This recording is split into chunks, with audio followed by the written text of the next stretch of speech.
Shepard, what can I do for you? Have you got time to talk? Sure. Let me just... Come on, you little boshtet! Oh, sorry. I've got a small fever and I'm taking it out on the poor drive core. Don't worry, it's nothing serious. Got sloppy while doing some suit repair. You're sick? Do you need help or time to rest? Really, it's not that bad. If a stray bit of bacteria could really kill us, we'd have all died by now. The fever should go away in a day or two. Don't worry, it won't affect my performance on the mission. It's not even an illness, really. What we experience is actually an acute allergic reaction. How exactly does the sickness work? It's an allergic reaction? Right. Say I get exposed to a human disease, like... What did Navigator Presley have that time? Chickenpox? I wouldn't get chickenpox, but I'd run a fever as my system reacted to the foreign presence.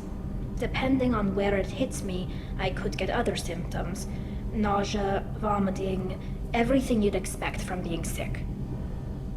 Were your immune system stronger before the Geth drove you from your homeworld? Not as strong as those of most races, definitely. I'm not a biologist, but there's a theory about it. Because our planet lacked insect life, plants developed symbiotic relationships with large animals to spread seeds or pollen. Most viruses on our world were partially beneficial, so our immune systems evolved to be weak. They were more likely to adapt to contamination than fight it. But Quarians colonized other worlds. They couldn't all have been like that. They weren't. Most colonists went through a period of mild illness before adapting to the new environment.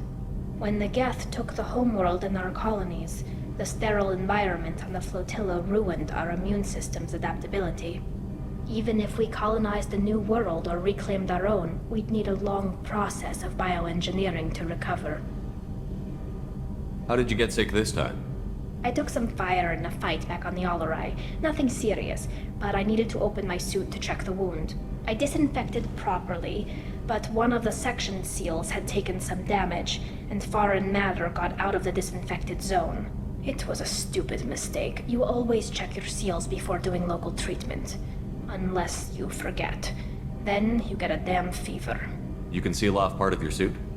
Right. Like dropping emergency doors on a ship during a hull breach. It won't stop an infection that gets into my bloodstream, but it prevents a surface infection from spreading. I don't know if I could live inside a suit my whole life. We are in our suits even among family. The most intimate thing we can do with another Quarian is link our suit environments. We get sick at first, and then we adapt. It's our most important gesture of trust, of acceptance. I haven't trusted anyone enough for that, though. Except... well, no Quarians. You know what I mean. I appreciate the thought, Tali, and I feel the same way. But you don't have to prove anything to me.